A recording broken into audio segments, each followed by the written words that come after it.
Syria, often known as the cradle of civilization, dates back 10,000 years BC and beyond. Damascus, the city forever linked with St. Paul, Saladin and Lawrence of Arabia. It is a thriving, bustling city and one of the oldest continually inhabited cities in the world. Its ancient walls and columns are a constant reminder of its historical past.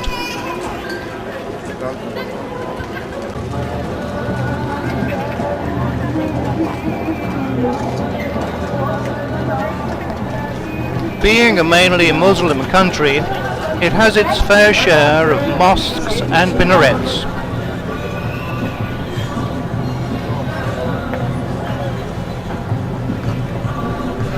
And of course, heavily veiled women are commonplace. Away from the noisy city centre, we visited the National Museum. The comparative calm in the pleasant surroundings made for a welcome break. Here palm trees and exotic plants provided shade from the brilliant sunshine and home for countless birds. The impressive entrance was once a gateway to an ancient fortress in the desert and was removed and reconstructed here and is over 700 years old. Arriving straight from the end of England's winter, the flowers, the pond, the graceful palm trees, the brilliant sunshine and lovely clear blue skies all combine to make a lasting impression on everyone.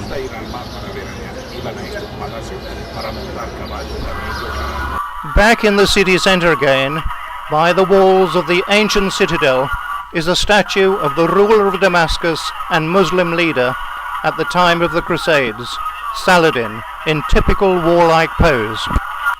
His heavily guarded mausoleum stands close by.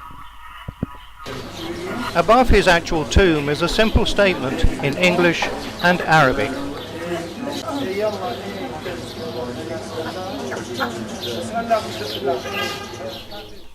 Inside are two sarcophaguses. The white marble one, a gift from a foreign king, is empty. His body lies here. Saladin's battles with our king Richard the Lionheart during the Third Crusade are legendary. Both respected each other. At the Battle of Jaffa, Richard's horse was killed. Saladin sent him two of his own. Such was the man. We then visited the Ummayad Mosque, one of the most famous of Islamic mosques, dating back to 700 AD. Our guide Faisal, who had a very loud voice, gave us all the details. Or two sections. The open yard here and the prayer hall over there.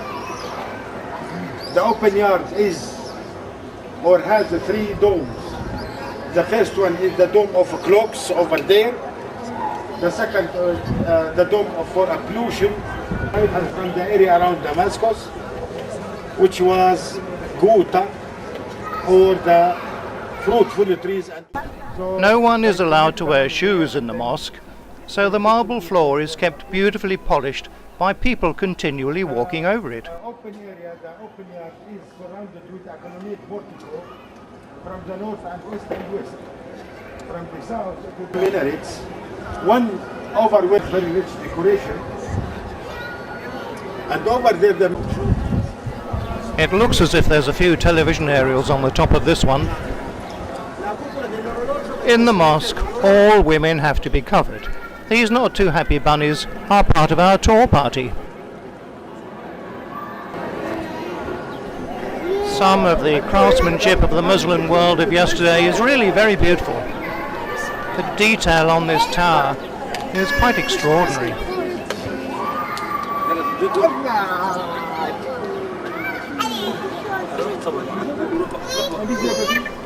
One thing always remains the same though. Wherever you are, whatever year, children will always be children.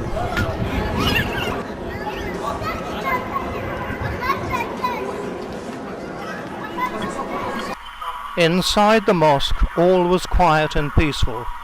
The little building on the left is the tomb of John the Baptist, but apparently it only contains his head.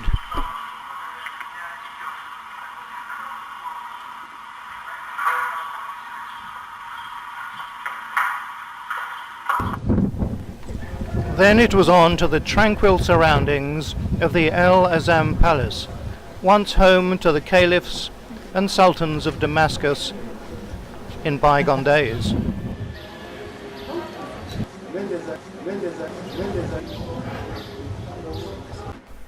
The attractively decorated walls of these buildings illustrate the superb craftsmanship of the Arab world of the day.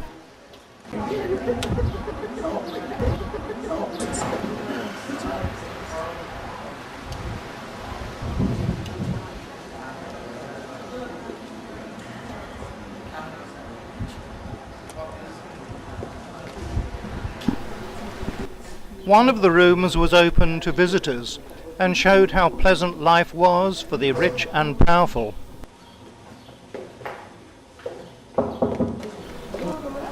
After a busy day, this very attractive palace was a pleasant way to finish our tour of Damascus.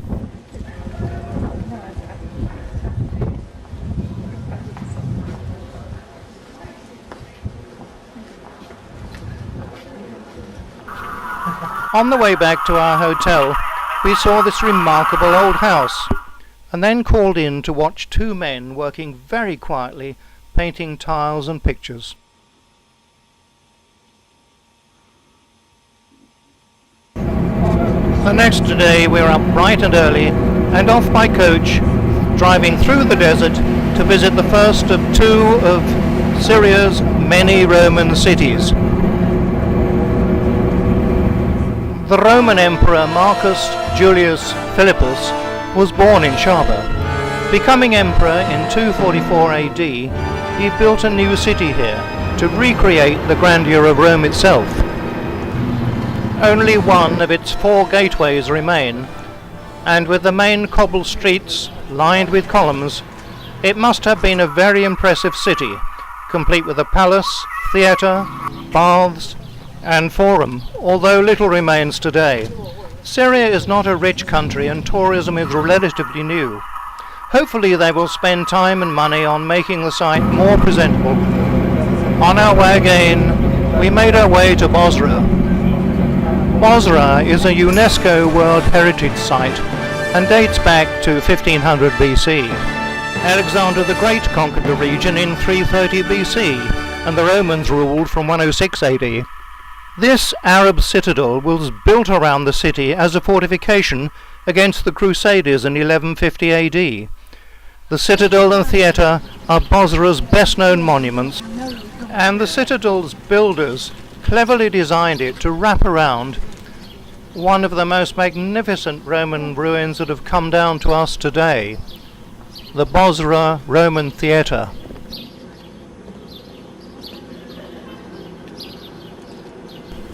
The theatre is the largest and best preserved of all Roman theatres. The facade had 3 tiers of seats, which can take 16,000 spectators, divided into 14, 18, and 5. 14, 18, and 5 rooms for actors to change their masks.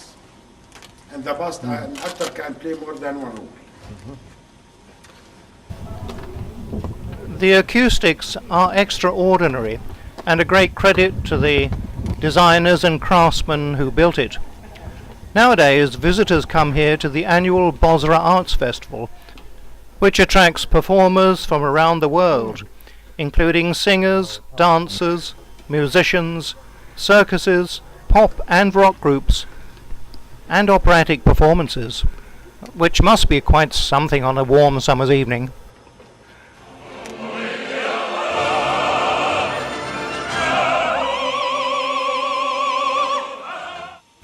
With Bosra being the Roman capital city of its Arabian Empire, it had to have a magnificent theatre, and thankfully it is still perfectly preserved.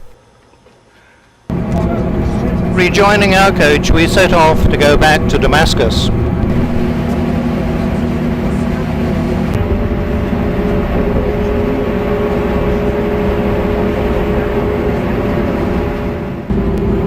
The next day was another early start, and we set off in our coach to travel through another part of the endless desert that all looks very, very similar wherever you go.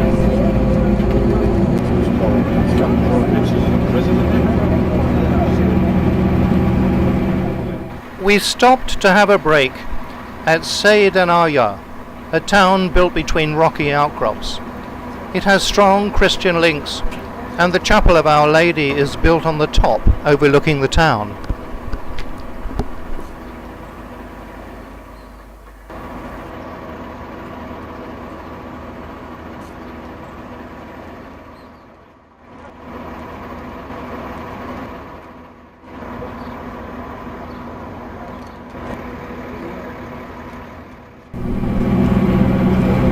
Travelling further on into the desert, we eventually arrived at our next destination, and one of the main highlights of the trip, one I had been looking forward to.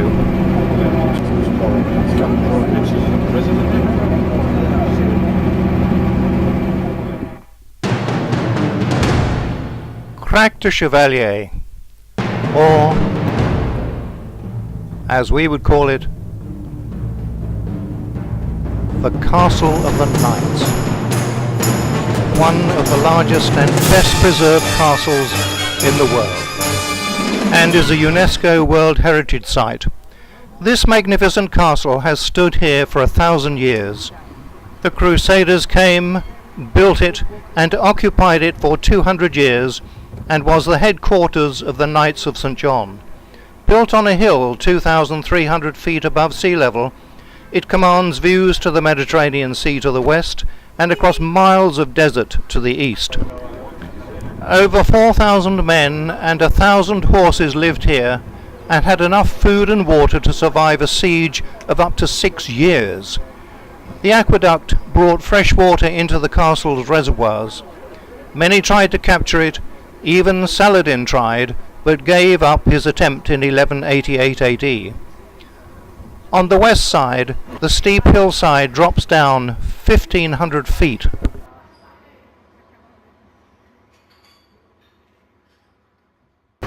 The massive entrance gate tower rises up into the sky and has many arrow slits and openings to fight off attackers. Nowadays, only a constant stream of people and coaches visit the castle instead of hostile Muslim enemies.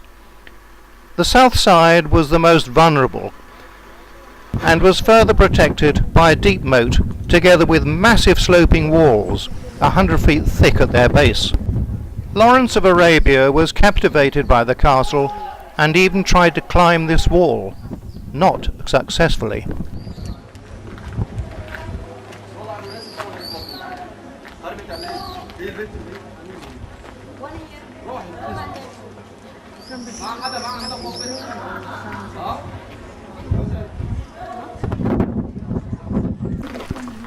We entered into the silent inner parts of the castle.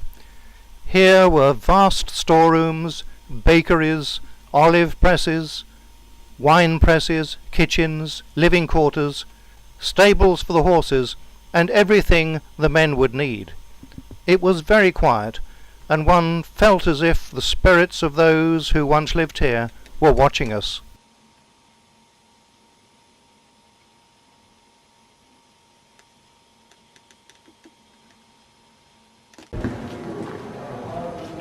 Moving outside and into the sunlight again, we went on to the cloisters next to the chapel.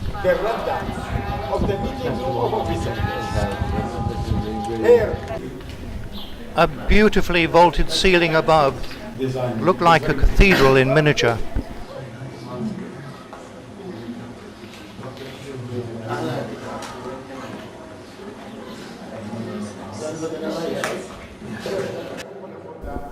Then into the chapel itself. After the knights left the castle, Muslims made it into a mosque, redesigning the pulpit. A knight's inscription reads, "If grace, wisdom and beauty are given to you, pride alone can tarnish it."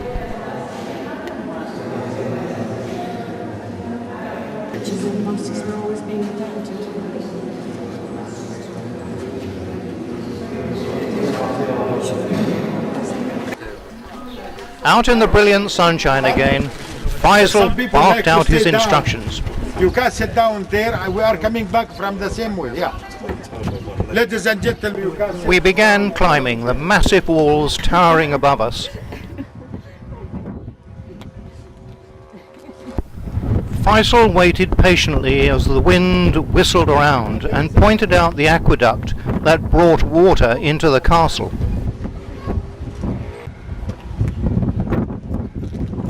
Looking along the west side, the walls tower over some people there. From up here at the highest point, the views are fantastic. The knights would have seen a Muslim army approaching from any direction long before they arrived.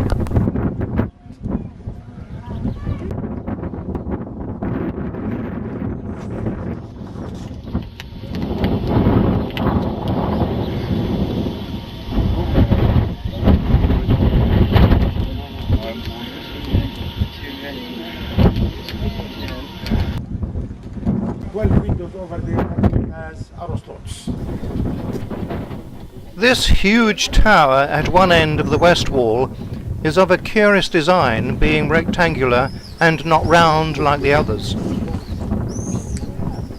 Its size can be judged by comparing it to the people at ground level.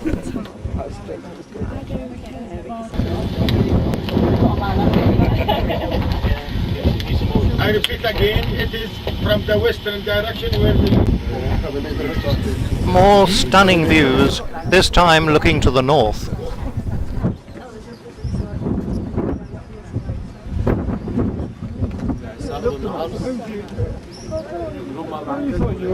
I'm not going to risk another for me at all. After walking round the highest part of the castle on those huge walls, it was time to come down again, making our way to the massive gateway where our coach was waiting for us. I had achieved one of life's little ambitions and visited in perfect weather the most wonderful and historic castle of Krac Des Chevaliers. We drove on to make a visit to the convent of St. George, seemingly everyone's patron saint. Dating back some 900 years, it is today attended by Christians and Muslims. Pictures on the wall show St. George slaying the dragon. His body lies here, although many countries claim to have his last resting place on their soil.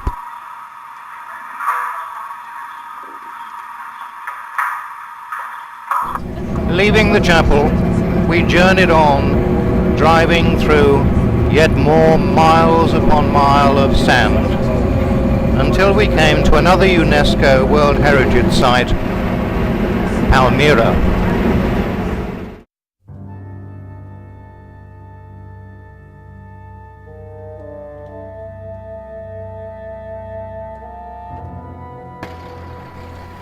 The 16th century Arab castle of Khalait ibn Aman silently watches over the city as we get our first glimpse of the famous site glowing in the setting sun.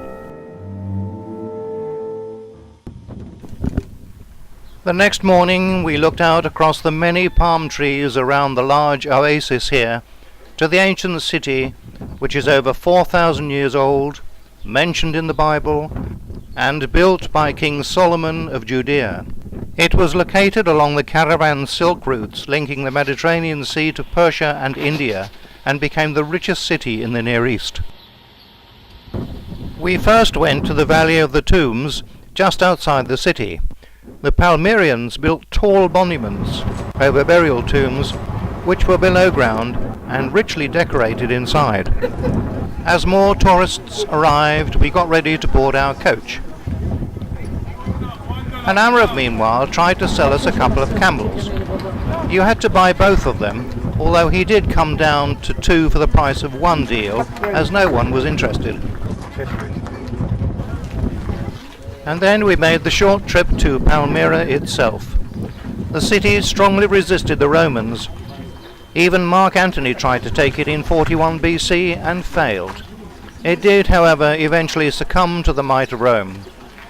This vast area is the remains of a massive temple. Here the caravan owners would be entertained, wined and dined.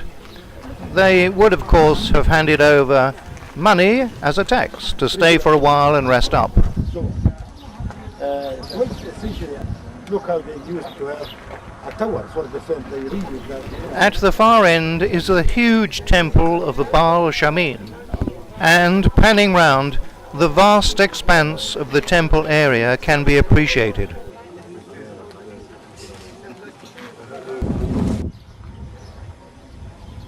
Each one has different The temple of Baal was the holiest of holies, and one entered through an impressive columned arch. Inscriptions in Arabic can just be seen in the center of each column, written from top to bottom, praising Baal.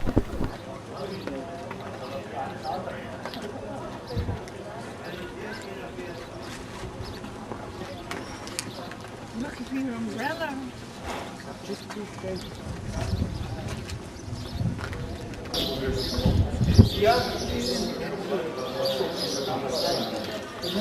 Groups of tourists from around the world come and gaze at these walls, with their guides giving them all the information.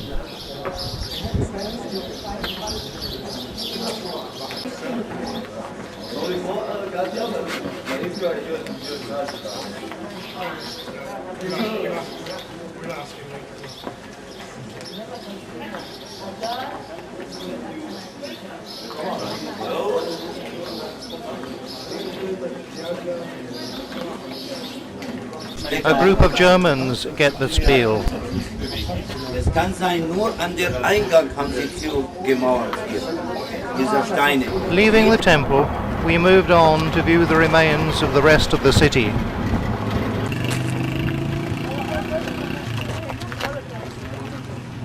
A graceful monumental arch stands at the entrance to the main thoroughfare. This colonnaded street, known as the Decumanus, must have looked very impressive. One has to watch out, of course, for local traffic. Being knocked over by a camel certainly would not be in the spirit of the tour, and rather difficult to claim on insurance. Being under Roman rule, Palmyra had to have a theatre, and this one dates back to the 1st century AD. Behind it was a senate, where laws and politics were discussed by the rulers of the day. The Roman Emperor Hadrian visited the city in 129 AD and was very taken with it. He decided to rename it Palmyra Hadriana. This great city slowly declined after the fall of the empire. After being occupied by various Muslim Arab leaders, it was finally deserted in the 15th century. Back in our coach again, hot, tired and dusty, we set off to make the last visit of our trip to Syria. And this time, it was for lunch. This very attractive building was the restaurant, and a very welcome sight indeed.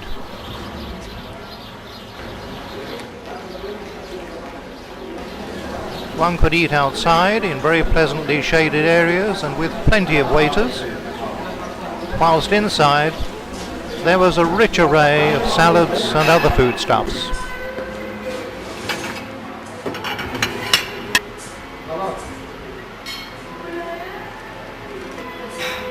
Salads are a speciality in Syria, and especially the olives. Look at that bowlful, they are beautiful. And then there was this curious little house. After being shown round the tombs and the ruins in baking 30-degree heat for nearly 5 hours, to sit in the shade and sup ice-cold drinks and enjoy delicious food was absolute heaven. It was a lovely place, seemingly in the middle of the desert, and ideal to unwind and rest up for a while. After a pleasant break, and fed and watered, it was time once again to be on the move, and we made our way to our faithful coach. We settled down for the long 3-hour trip back to Damascus for our last night in Syria, and then home the next day. It had been a great trip, and all in glorious sunshine. Syria has such a wealth of ancient history and wonderful remains, and we had only seen a few of them. Perhaps one day a return trip? There are more castles and cities, like Palmyra.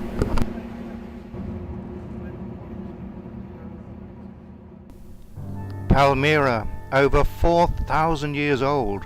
What a tale that city could tell.